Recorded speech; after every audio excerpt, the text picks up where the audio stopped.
The international window is shut. Thank the Lord for some of us. And we are back, Que Golazo, with your regular programming. Poppy Miller is in the house. James Benge is in the house. Que Golazo Weekend Preview. Jonathan Johnson, by the way, later on as well. Can't forget about him. Que Golazo Weekend Preview begins right now. Hey, everybody. Welcome to Que Golazo. Thank you so much for listening, for watching. If you haven't done it already, please follow us on Twitter, Que Golazo Pod. It's our 1-year anniversary, by the way. We'll be talking about that in a second. So thank you so much for your support. Keep following us, and don't forget to watch us as well on CBS Sports and your CBS Sports app. Right then, Weekend Preview. Yes, James Benge. How are you, my friend? I am great. It's hard to believe that Que Golazo is only 17-ish years younger than me. Hard to believe. Almost 400 episodes as well. So thank you so much for your support, and welcoming back once again CBS Sports HQ's one and only Poppy Miller. Poppy, how are you? I am so honored to be here for the big birthday. James, don't you feel like this is a really special occasion? I'm so honored we got the call up for this. So happy birthday, Que Golazo, and I'm so happy to be here. And it's better circumstances than when we were last all together, just the three of us. It was, of course, the Euro final. Oh, yeah. Oh God, that was terrible. Poppy, they say you joined Que Golazo Pod twice, once on the way up. This is really good to have you back. Oh, James Benge, that is just cruelty, but absolutely. Poppy Miller, James Benge, thank you so much, everybody, for joining us. By the way, I know, it's a US-based podcast. I know, our employers are Americans, but thank the Lord, the Yanks are gone in this one. So if you're not American and you were just tired of the USMNT, well done, and you were just, okay, let's get back to regular. Well, this is it. Finally, we get some international flavor. No offense to Jimmy Conrad and Heath Pierce, of course. They always do a tremendous job. But my God, sometimes America can just be too much, right, James? No. No. We're still employed.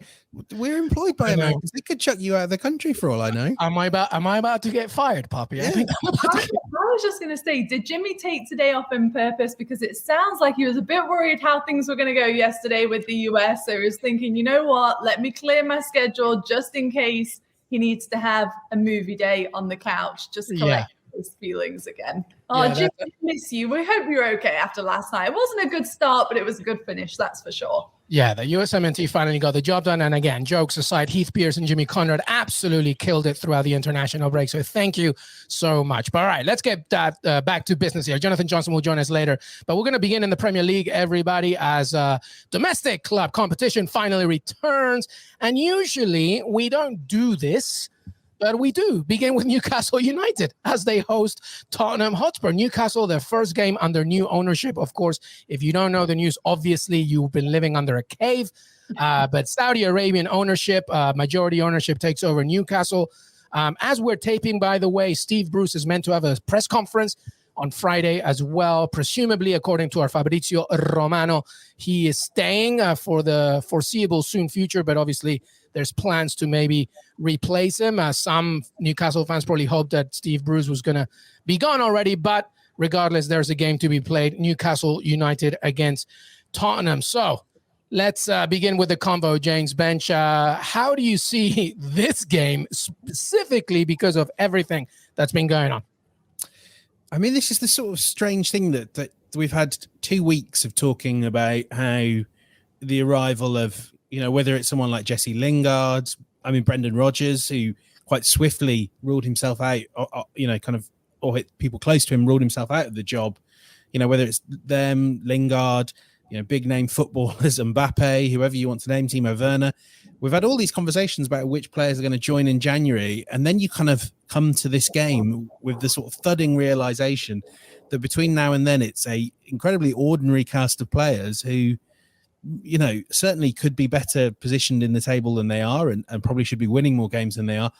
But that is the 14th, 15th best team in England. And we've had these takeovers before. And, I know Chris Ward did a great job last week talking through some of the issues that come with this takeover. But I think when Man City were bought, when Chelsea were bought, you had teams that were solid mid-table Premier League clubs. Right now, we've just seen the takeover of a team that probably ought to be fighting against relegation. And, what optimism there was outside St. James's Park, I think it's going to get kind of checked over the next few weeks. Tough games. Tottenham aren't great, but you have to think that Harry Kane and Heung-min Son will start finding form better. And, they've bought a relegation candidate. This could be a really tough game. And, January is going to be really interesting looking further forward. But, Saturday might be Sunday might be a bit of a thud back to earth, I think.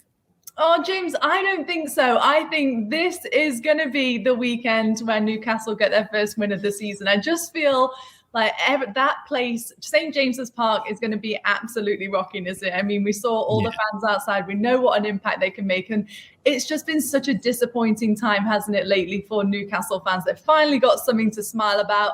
Tottenham, on the other hand, I feel like they can be a bit of a banana skin team where Newcastle could get that result. So I don't know. I think the same thing. I think that reality will hit soon. I just don't think it's going to be this weekend. And part of me wants, I'm going to be watching Newcastle United this weekend. I feel like there's going to be so many eyes on it after everything that we've seen. I mean, who would have thought that Newcastle would, are they the richest club in football? They are, aren't they? So it's just absolutely baffling. And I feel like I love seeing all the tweets and the social media posts and even all these players, joking, who is Newcastle United? Well, I think everyone's going to know, especially if they don't already after this weekend, because, like you said, it hasn't been a good start to the season. It hasn't been good there for a while. But I feel like with the way things are for Tottenham right now, this could be a good game at home for the Magpies. Yeah, it's a good argument for both of you, I think. I mean, the reality does hit, though,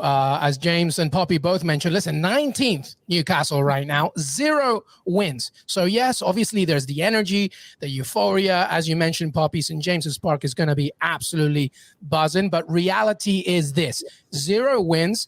Steve Bruce is still the manager. So regardless, after the first 10 minutes when the energy is pumping and the noise is going, what happens when they don't score yet? It's halftime. And the more the minutes go and the more Tottenham gets more comfortable, I mean, does Newcastle need a win here no matter what, James mentioned? Well, no, because Steve Bruce is going. This is really, and Fabrizio reported this, people in the Northeast reported this, I've heard the same myself. This is really about them taking time to find the right manager to get the job. And I think people, on Sunday, people will know that Steve, it's very strange. His 1000th game in management, I believe, and it's basically going to be his farewell for now, at least from the Premier League. I thought Poppy made a great point though, and one that maybe I'd not really considered enough myself, which is I've been lucky enough to go to St. James's Park a couple of times, and the atmosphere was morose. It's so depressing. I was there for the first game of the 1920 season. It was pouring with rain, and the rain, is literally coming into the stands, but half of them are empty anyway. No one wanted to go. This was the start of a new season, There was no optimism around the place. And just to juxtapose, I'm going to let you keep going. I'm sorry, but just to juxtapose that, growing up, I've been to St. James's Park back in the day, in the late 90s, and that place was buzzing. The entertainers, they called it. So it's just a juxtaposed idea to what Newcastle used to be. So to answer Poppy's comment about when people say, oh, who is Newcastle? They have to remember this is a historic club, and that's part of the reason why the energy has returned. Go ahead, James. Benj, didn't mean to interrupt. Go ahead. No, I think that's exactly it, and I think you will be getting a St. James's Park more like that. I mean, God, you're just awaiting the slightly uncomfortable, slightly awkward things that will bring. You're seeing people on social media defending the Saudi regime. That side of it is really weird, and I think we're going to end up addressing some awkward things. But equally, I just think that not just St. James's Park, but Newcastle, and we all know, and for our American listeners, there are probably not many cities, I would imagine, in the States, certainly not many in the UK as well, where the center of the city, the heart of the city is the football ground. It looms large right in the middle, right by the metro center. It is right in the heart of the town, and that whole place will be buzzing. And that will clearly help these players. And I think that side of it is really exciting. It kind of makes me wish I was there myself. But that will help this pretty ordinary bunch of players get a little bit more on the pitch. Yeah, it will. I mean, Tottenham will not be easy because they got their own expectations and objectives of score. Poppy, let me ask you this. Obviously, Fabrizio was talking about, and it confirmed as well, with others that, Steve Bruce is just a matter of time, I think, regardless of the score. Who would you think Newcastle could get? We're talking about the richest club in the planet now. Some managers are available. I mean, dare to dream, Newcastle United. Who do you think could be the right person for this job? Well, I know you both just mentioned that Brendan Rodgers, obviously, he's been rumoured heavily. He shut down the rumours, so we'll wait and see. I mean, we see that all the time, though, don't we? I mean, Hansi Flick said, no, I'm not interested in the German national team job, and then the next season he was there. So we know that can happen. However, I did read a really good point earlier on today that I think it's almost beyond the manager, isn't it, at this point? Who can they bring in as the technical director? Who's going to have the vision to bring in all these players? So I think that's an interesting point, and one that I hadn't really thought of is, who is going to look at this club and bring it up from the ground up, and obviously the manager will be at the forefront of that. I always like to think of Frank Lampard returning to the Premier League, so I would like to see him back in at some point, but I don't know if Newcastle would be the right fit for him, and we'll see, which job he takes and how long it'll be until we see a return from him managerial wise. So I think it's a tough one, isn't it? And it's almost like, this club that has so much money now, and we've seen it with PSG, money doesn't always translate into amazing things off the bat on the pitch once you have the players in place. And this is a club that's got to get those players to that point. So I feel like it's a tough one to vision because there's so many steps that need to get to that point. But I do agree with James. I think it's just a matter of time until we see Steve Bruce say goodbye. I mean, if I were being sensible, I'd look at maybe like a name like a Lucien Favre, who's not on the continent available, and clearly, who is he according to some people in the UK? Well, yes, bless. Only the former manager of Borussia Dortmund and other such high-flying teams. I really like another one that's available, and no one really has mentioned his name in regards to this job. But Chris Wilder did a phenomenal job at Sheffield United. I don't think anyone really holds that failures in the second season against him. I quite like him, but you know what? The heart wants what the heart wants, and my heart wants Kevin Keegan back at Newcastle. Wow. Third term. It ended so horribly for him with Mike Ashley. So you kind of want just to sort of say to Keggy, here's £1 billion. Have fun. Enjoy yourself. And I tell you what, I would love it. If that would be kind of amazing. But, we will see. But anyway, if you think you have an opinion on who should be Newcastle United's next manager, make sure that you tweet us. Que Golazo Pod. All right, let's move on here because there's plenty more to talk about in the Premier League. And we move, as I look at our schedule here, we move to two returning heroes coming back to some clubs. Let's begin with the Monday game. James Bench, Arsenal against Crystal Palace. Patrick Vieira returns to Arsenal. Now, obviously, Mikel Arteta in his press conference said, listen, he has no doubt Vieira will be greeted with applause and cheers. And if you're a young Arsenal fan and you begin to do something that's otherwise, shame on you. James Bench, give us the update on this game, Arsenal against Crystal Palace. Yeah, I mean, a big game for Arsenal, just to kind of, the draw with Brighton sort of soured things a bit. It was like a tad, they were certainly the second best team. And I think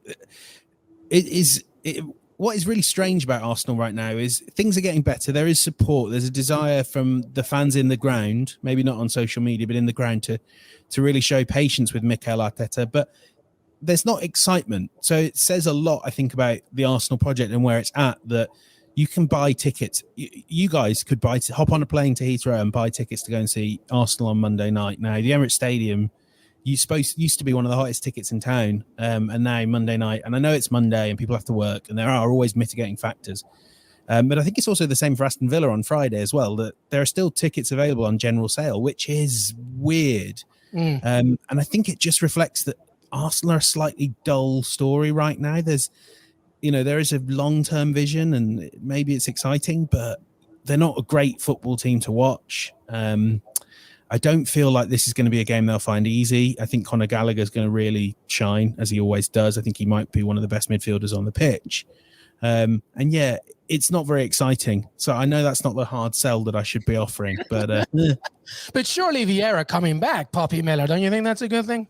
Definitely. And I feel like just those two being on the sidelines, it's almost like Arteta's got something to prove as well against Vieira. So that's going to be really interesting. But as to James's point, I just think it's such a strange year for Arsenal because obviously we're so used to seeing them play in Europe. So now they don't have those midweek games to contend with. I feel like we really have to see them making significant improvements. Last year, Arteta spoke a lot about, it's difficult. We've got a lot of injuries. It was COVID. They've got midweek fixtures. They're on the road. They're in the Europa League, which obviously is never an easy league to play in just with the travel. So it's been a good period for them between the last international break and this one. They've done pretty well over the international break as far as no injuries, massive injuries or anything. So I think when they break up the season, they've got to keep making sure that they're climbing up the table. And this is, a team now that's looking for their 6th win across all competition, no, unbeaten in their last 5, But as James just mentioned, I feel like Crystal Palace, they've really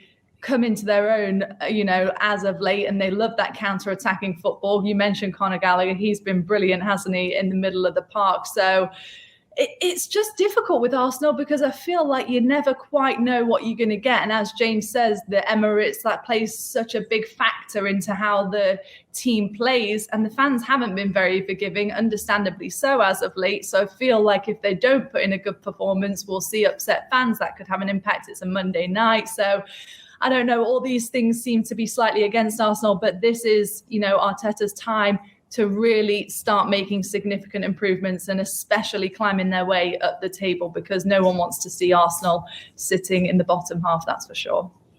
Just briefly, one thing to add on Vieira coming back specifically is that obviously this brings Arsenal fans back, fantastic memories. I thought Arteta said so well, one quick side note that he said so well when he was saying about he was asked, have Arsenal managed to ever replace Patrick Vieira? And he made the point, and this is completely right, that you just can't replace Patrick Vieira. World football has probably come up with maybe half a dozen Patrick Vieira replacements, if you're being generous, kind of since he's retired. The odds of Arsenal getting another Vieira are vanishingly small, but also having him on the sidelines, it will remind Arsenal fans, it will remind me of those brilliant times in the early 2000s where this was one of the best teams, if not the best team in Europe. Yeah. Where the sky was the limit. Their ambitions, that was everything. Their ambition was to go a whole season undefeated, to win the Champions League. And now what's their ambition? Maybe to finish 5th? I think everyone knows this isn't a team that can compete for titles yet. And I think that is part of the thing with Arsenal, is that a team of that stature, with that history, aiming to finish 5th is really underwhelming. And I think that's maybe going to be the challenge they have all season in terms of really getting behind this project. Is it's just not what Arsenal were dreaming of and what Arsenal fans expect from their club. Yeah, some very good points there. All right, well, let's move on. As I was mentioning, some returning heroes. By the way, it's great for Claudio Ranieri to return to the Premier League. Is it not? Fantastic stuff. In this press conference, he was asked if he'll buy his team pizza if Watford beat Liverpool, and he said, pizza, I'll buy them a whole dinner.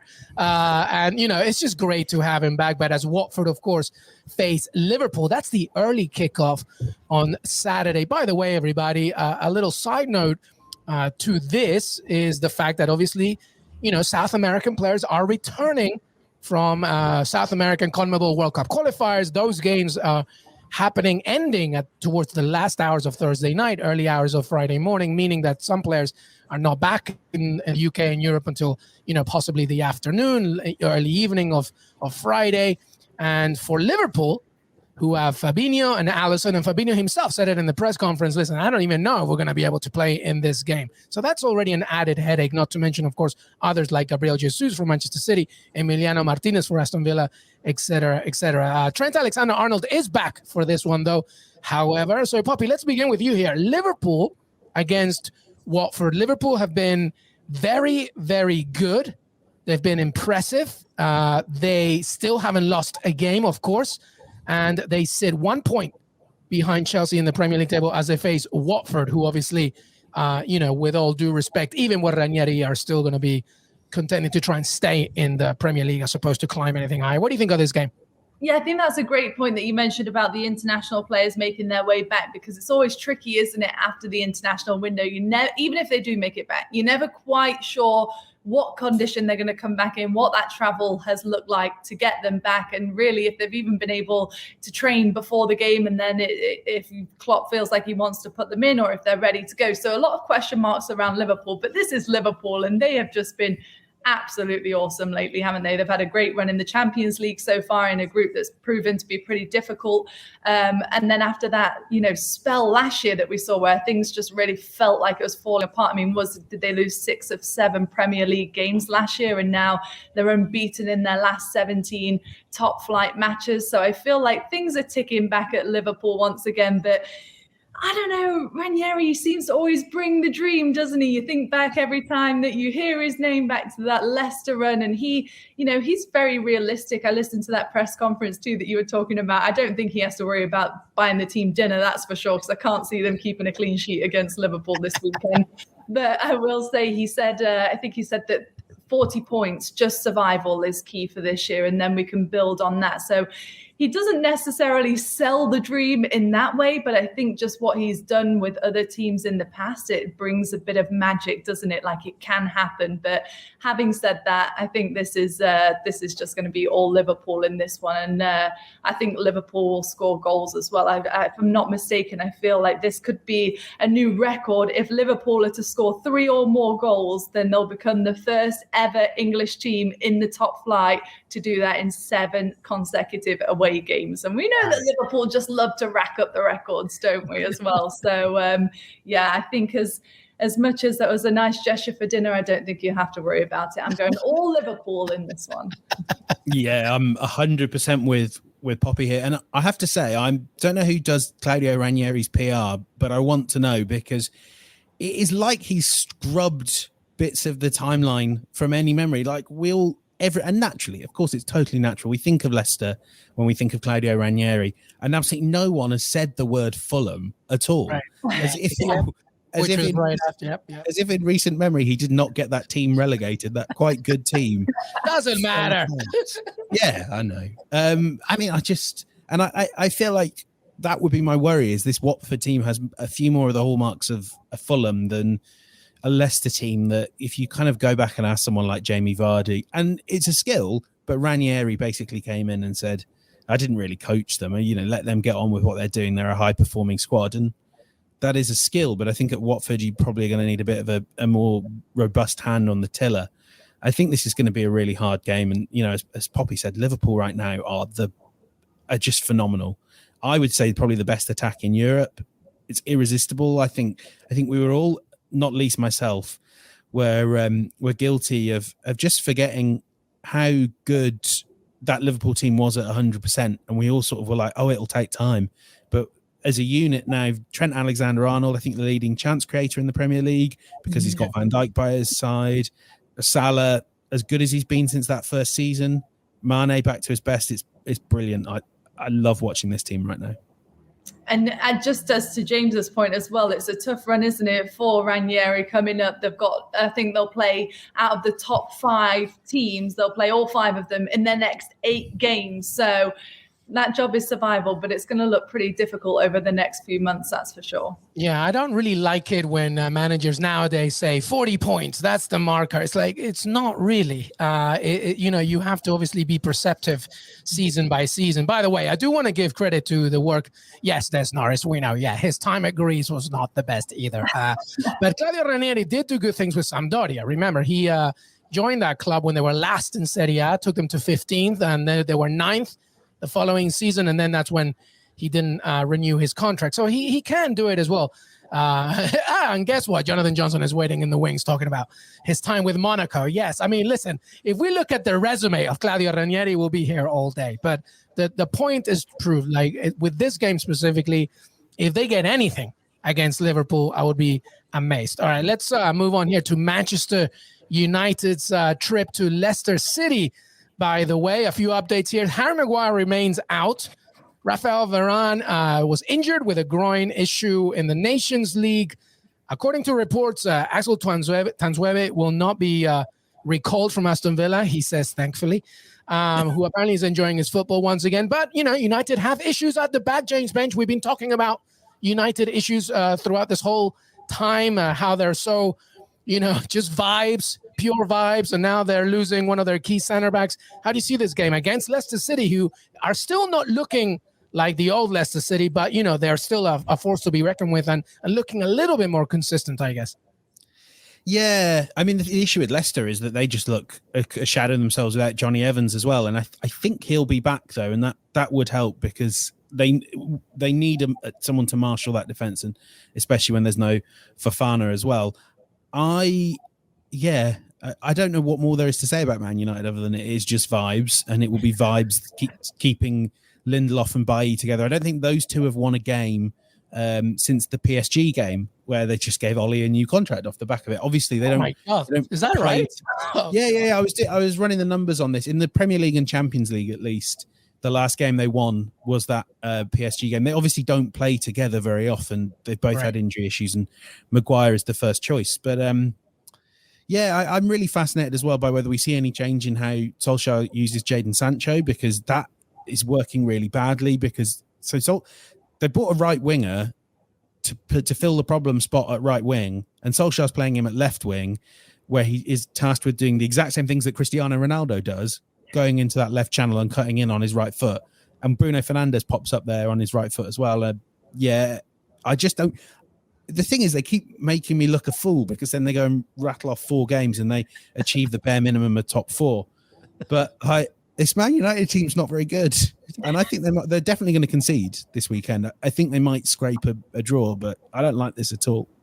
I know what you mean, James. It feels like there's too much traffic in one place, doesn't it, for United lately, especially with Ronaldo. It seems like they're not exactly quite sure what the game plan is yet. And I would just love to be able to fly on the wall with Ole Gunnar Solskjaer. I know they do Tottenham documentary, Leeds United, take me home. Why is there not a Manchester United one? This is what we want. Manchester United vibes. Yeah. Yes, exactly. We've got the title for it. We're ready to go. But it's going to be a tough month as well, isn't it, for United? We talk about this run of games that's coming up. They've got Leicester away, then Atalanta, Liverpool, and Tottenham. So I think these matchups are really interesting, especially when we've got Champions League coming up over the next few weeks. But you're absolutely right as well. As far as Leicester, I feel like they've been really underwhelming so far this season, not only in the Premier League, but how we've seen them play so far in the Europa League. And you think back to this time last year, and they were just lights out in the Europa League, especially in the group stage to get through before that upset in the knockout. So I think it's, definitely work to do for Leicester. So this is really interesting with 2 teams that are a bit unpredictable, aren't they, really, coming into this one? So I'm not quite sure what to expect. I was trying to think of what prediction I would go for, put my Jimmy Conrad hat on, but go ahead. What do you think? I'm not really sure. I think we could potentially see an upset. Then you never know what you're going to get from United. So could they come out and be lights out? So James, what do you think? I went for 2-2 when I had to do my prediction on this one, because it's one of those really safe predictions, isn't it? Where I'm basically saying that anything could happen, but there'll be goals, and I feel like that's about all we know about United right now. So, yeah, I'm playing it very safe on everything United. I agree. I think there'll be goals and a draw. I'm going with you, James. Well, Leicester City haven't won a game in the last 3 in the Premier League, and they have conceded in each one. So goals should come, right? They lost 1-0 to Manchester City. They lost 2-1 to Brighton. Then after that cup game against Millwall, they tied 2-2 against Burnley. So you would think that because of that and Manchester United's defensive issues, 2-0 is not that unrealistic. All right, well, let's take a look at the rest of the Premier League from this weekend. We talked about Watford and Liverpool. Of course, as the early kickoff, Southampton host Leeds United. By the way, also with Rafinha issues, depending on the traveling from World Cup qualifiers. Norwich against Brighton, the greatest club the world has ever seen, against Wolves. Leicester City against Manchester United.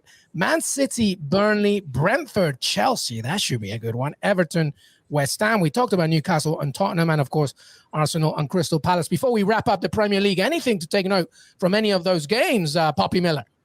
Oh, I think the only other one that I've got my eye on is the Brentford-Chelsea game. I feel like Brentford have just become one of those teams. If you don't necessarily have a team in the Premier League, Brentford is a good one to get behind. I love the atmosphere at the stadium, the Hey Jude that they sing, and I think Chelsea and Thomas Tuchel, always a good team to watch, fun team to watch. They've got another tough schedule as well with Champions League back next week. So, yeah, definitely going to be watching that one. Yeah, Brentford in 7th. How about you, James Benge? Anything else to look out for? I mean, I don't hate to do this again, but I'm kind of really excited to see what Wolves can do to your Aston Villa team. They are right now one of the best attacks in the league, but they're not putting the ball. They started to put the ball in the net. Raul Jimenez as well. That's a lovely story, seeing him feeling a bit better with himself. Yep. Scored for Mexico as well. Yeah, exactly. And then Adama Traore, I'm starting to come around to the idea he's the best player outside the Big Six. I know that's a bit rogue, but he's playing phenomenally at the moment. Yep, and our record against Wolves, by the way, in recent months and years have not been great. So it should be definitely one to look out for. By the way, if you didn't know, Poppy Miller's a Nottingham Forest fan. I know she's already really upset because if I look at the championship table, Forest what's going on with your Forest, Poppy Miller? Seriously. Well, you know what? It's getting better. That's what I'll say. So imagine how bad it was to start the season. We've already sacked the manager earlier on this year. They're 17th in the championship and they're unbeaten in their last 4. So It was absolutely awful to start the new season. But I am going back to England in a couple of weeks. So maybe I can bring some luck to the City ground. Well, that would be good. Well, Forest face Blackpool this weekend. By the way, thank you for Maddie Kaszowski. As he maybe will be playing for Poland. That's the problem. We just sell all our best players. So I mean, what can we expect? I know, but hopefully we'll see. By the way, Nottingham Forest, everybody, European champions back in the day. So don't you forget that. James Benge, anything else before we say goodbye to Poppy? Did you want to ask her anything in particular?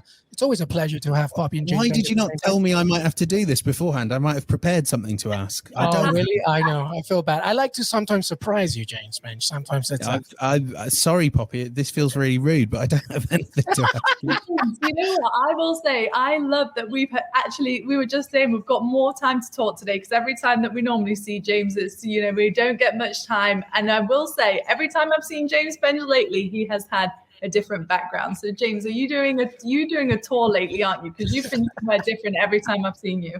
So yeah, I'm sure our listeners will really enjoy this. So we briefly moved into the apartment we've bought in London, very briefly moved in, and now we've been hurled out by the builders who are building a giant, well, not giant extension. I mean, this is London, but it's giant by London standards. So for our American listeners, it's sort of a small, tiny thing. Yeah. But yeah, so I've been turfed out of there and I'm back with my partner's parents for the next 4 months. So we'll be jumping around more backgrounds as part of my bid to brighten everyone up and surprise everyone that's on Zoom calls with us. Oh boy, you're with the future in-laws, I'm afraid here, James Benge. That's going to be it. Well, I don't know if they listen to this podcast, but just in case they do, thank you so much for having me. Much love to Stan and Ruth.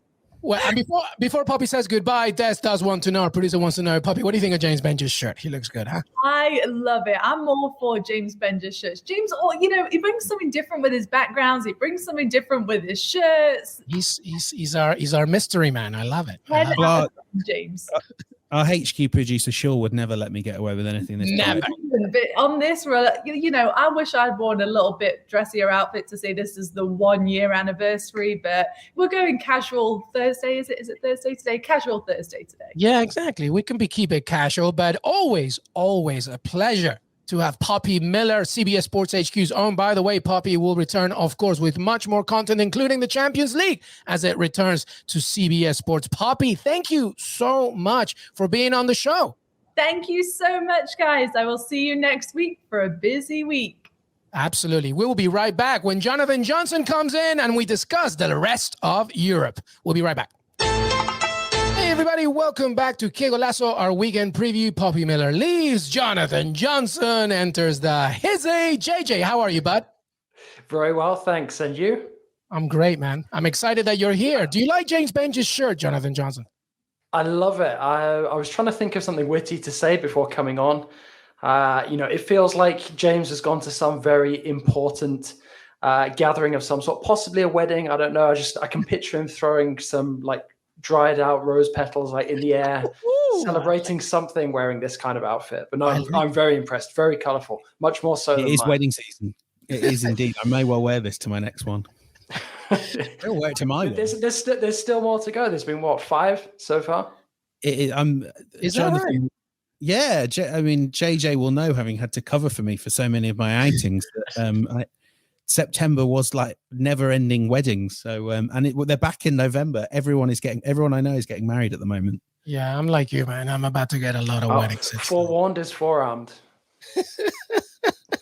But welcome back, everybody. Jonathan Johnson joins in the house as we discuss the rest of Europe. Right, JJ, let's talk PSG.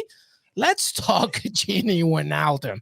I don't know if Des, you'll have the tweet on the screen, pop it up from our very own Fabrizio Romano. Gini Wijnaldum had some comments to say about PSG, Leonardo, and Mauricio Pochettino.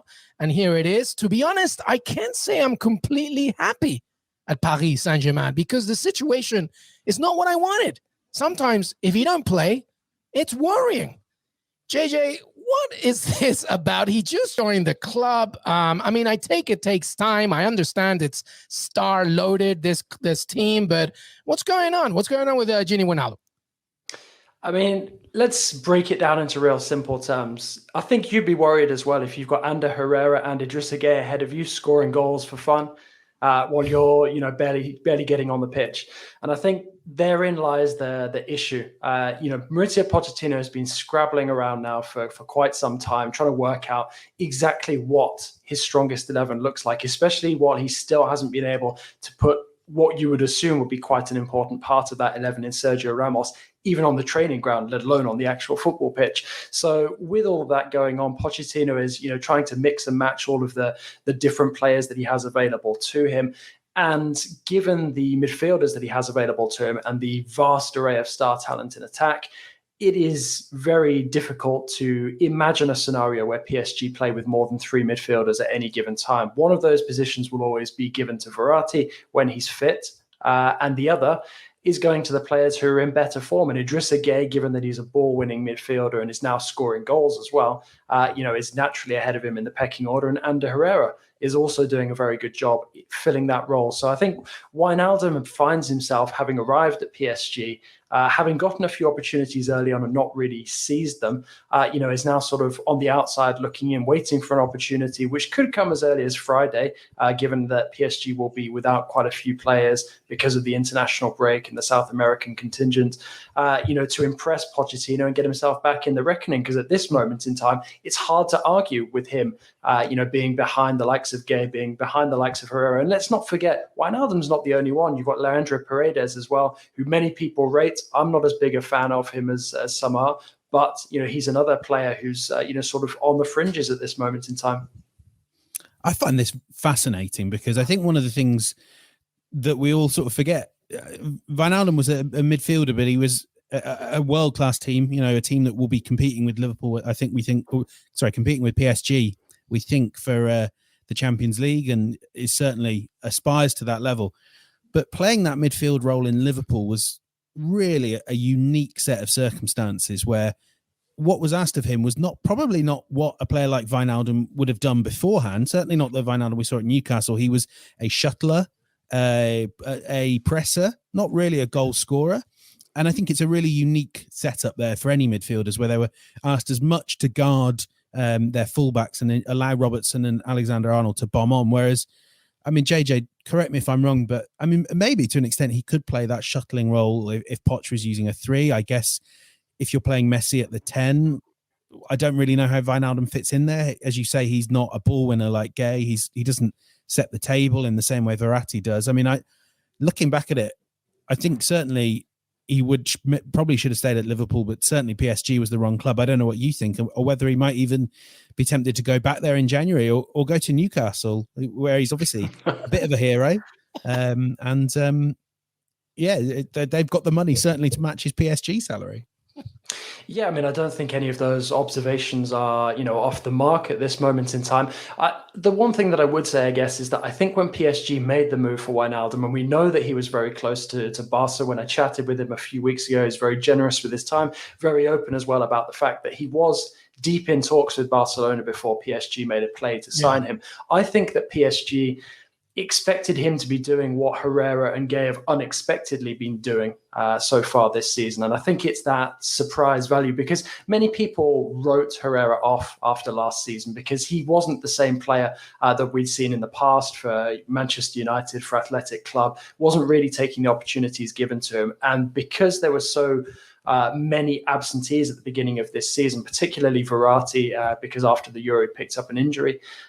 He really seized that opportunity, and Wijnaldum now finds himself sort of out of the reckoning with no momentum. I mean, I think it's a bit early to speculate about whether he might make a move in January, but you've definitely already got a few players in that PSG squad who they're not going to be sitting around sort of tolerating, this sort of rotational system and sometimes not even getting on the pitch for much longer. We've just about seen the end of the sort of mini Donnarumma Navas saga, in that Donnarumma now appears to be the established starter for this moment in time, especially given that Navas just picked up an injury on international duty. And then you've got similar in the midfield now as well, where Herrera and Gay will naturally be looked to by Pochettino. Because let's not forget, despite the fact that PSG were 100% in Ligue 1 up until the Rennes defeat just before the international break, PSG have barely been convincing this season.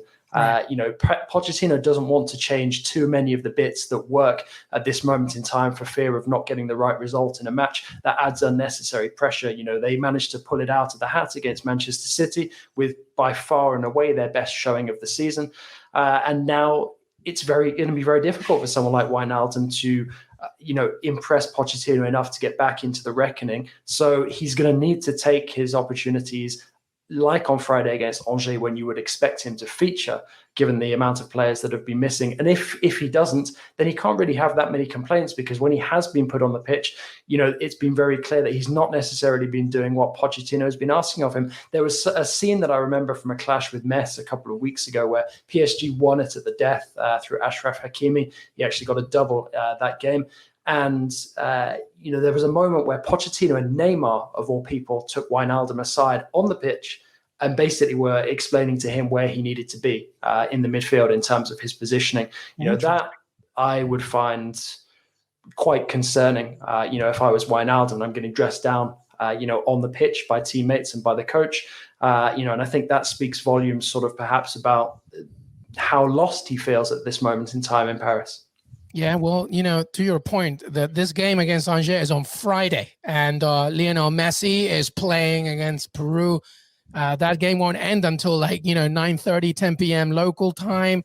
They won't get, no way he's featuring. Then there's other players as well, Marquinhos, etc. So if he doesn't play in this game and doesn't take full advantage at home, then we have a big problem here. All right, let's move on because we got plenty more. But very quick, JJ, talk to us about the recent announcement from LFP about 4 teams being relegated from Ligue 1. When is this happening? Why is it happening?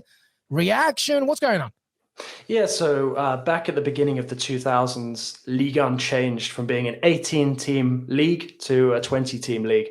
And now the reverse is going to be happening. Basically, Ligue 1 have been thinking about ways that they can potentially make the product more attractive. And one of the things that they feel is that there should be fewer teams. That in theory makes some of the matches more prestigious. And obviously from a club point of view as well, it's suddenly very appetizing because there'll be more TV money available, fewer clubs to share it with. And the hope is that, France will be able to rebuild its domestic TV situation after the disaster that was Media Pro, during the COVID pandemic when it was at its height. So now you've got this scenario where not this season, but the following one, so the one finishing in 2023, we'll see 4 teams relegated, 2 teams promoted, the playoffs between the Ligue 2 and Ligue 1 sides completely scrubbed. Okay. And from then on, you're going to have 2 teams swapping league each season. So how the other clubs outside of Ligue 1 feel about that, we'll have to wait and see. It's not actually been made fully official yet by the LFP, but it's something that the clubs voted on back in the summer and something that was passed yesterday. So expect to hear about this in the next few days or maybe even a few weeks. We'll see when the LFP decide to announce it. But it is something that obviously will concern a lot of those big clubs who are, sort of fighting for survival season after season and are not particularly well run. I'm thinking of the likes of Saint-Etienne, Bordeaux, who were saved from administration over the summer. It's they're really going to need to pull their fingers out if they're to avoid being sucked down and dropped into Ligue 2. I just want to ask you, JJ, briefly, why did the clubs vote in favour for this? We have this conversation in the Premier League sometimes, and I think the general consensus is you have maybe the top six, and presumably in France, maybe only PSG and Lyon would sort of say this is in our interest because we have fewer games and we don't think we'll get relegated that year. But surely for a lot of teams, this is a bit like turkeys voting for Christmas or turkeys voting for Thanksgiving, maybe. I mean, not the country, by the way. The one club who I know were against this proposal from the summer were Metz.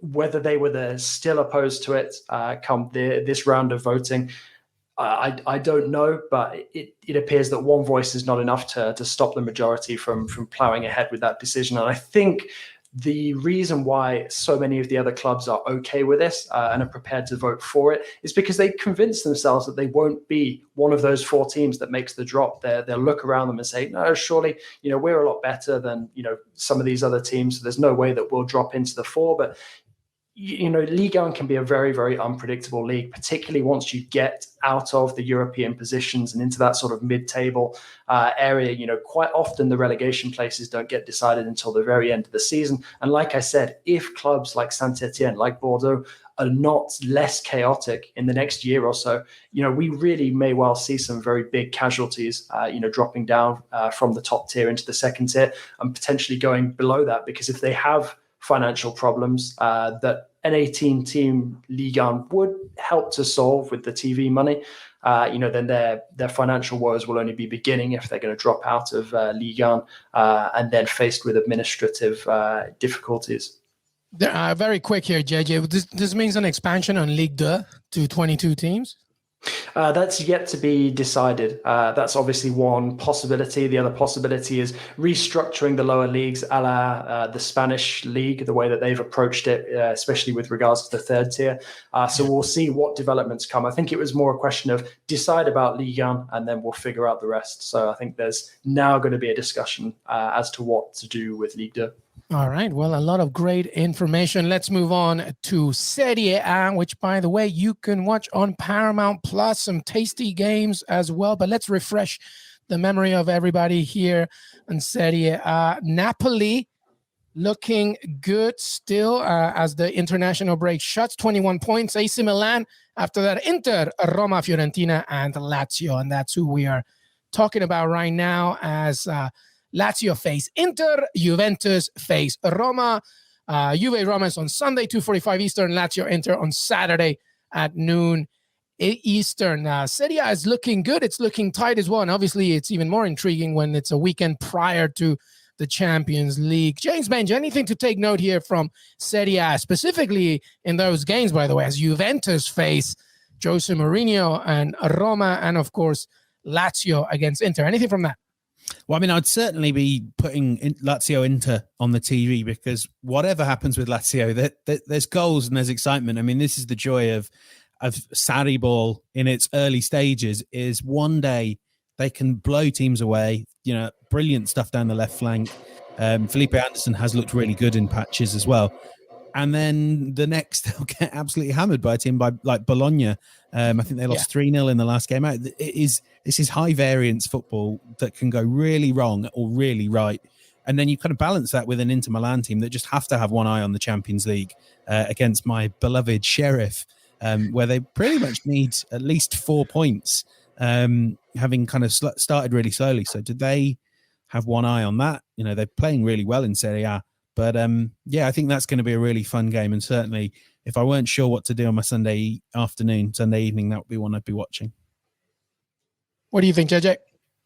Yeah, I mean, there's a lot to look forward to this coming weekend. I mean, one of the stories that I've found really fascinating so far this season has been Fiorentina's renaissance. They've really sort of found themselves under Vincenzo Italiano. I think he's doing a very, very good job. Yeah. They look a little short in terms of challenging the very top dogs in the league, but otherwise they look like they've become a very, very solid team and one that's definitely going to be competing for European qualification of some sort come the end of the campaign. So, very keen to see if they can continue, their revival in form when they play Venezia. That's actually the Monday game.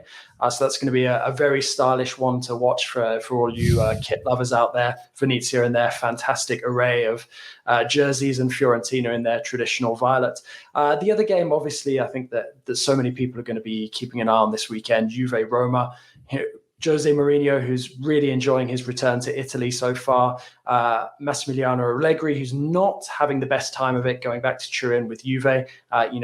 They say sometimes, you should never go back. And that certainly seems to be, perhaps the case for Allegri so far. And I think that there's a lot of pressure riding on this game with Allegri, given the way that Juve have started the season. Okay, they've picked up a little bit of late domestically, but it has been a really, really slow start to the campaign, especially when you look at teams like Napoli, who have just absolutely shot out of the blocks and look like they're going to be very difficult to catch.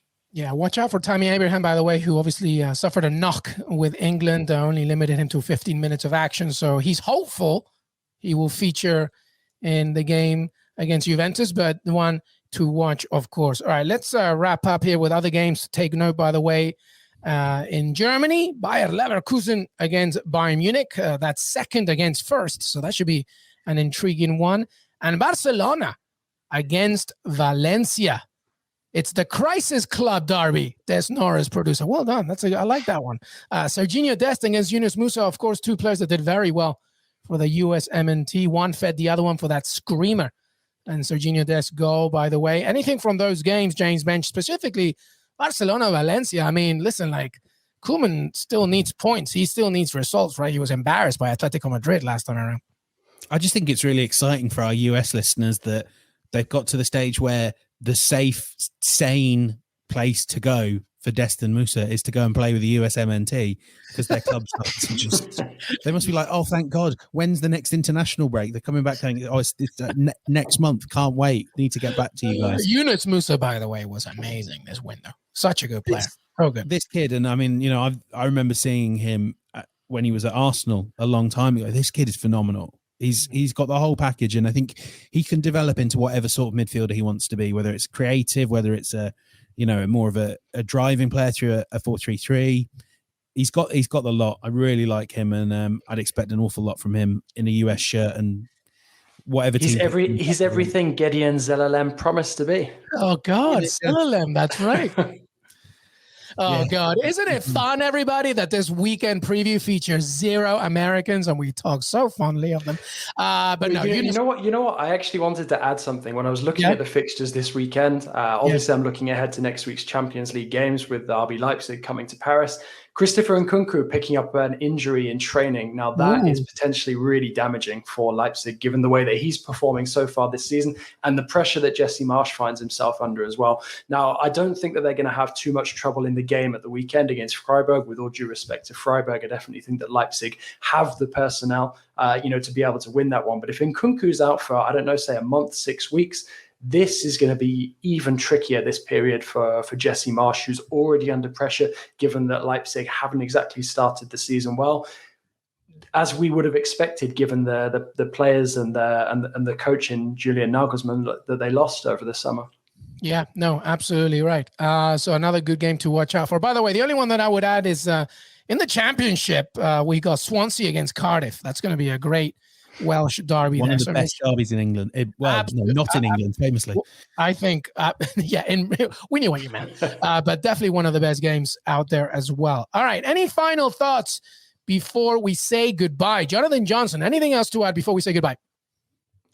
I think we've pretty much covered it, guys. I'm just, really looking forward to getting back into domestic action, and obviously looking forward to another busy week with you guys next week with the Champions League, the Europa League, as James Benge will be so excited to have it back, and obviously, maybe less so the Europa Conference League. James?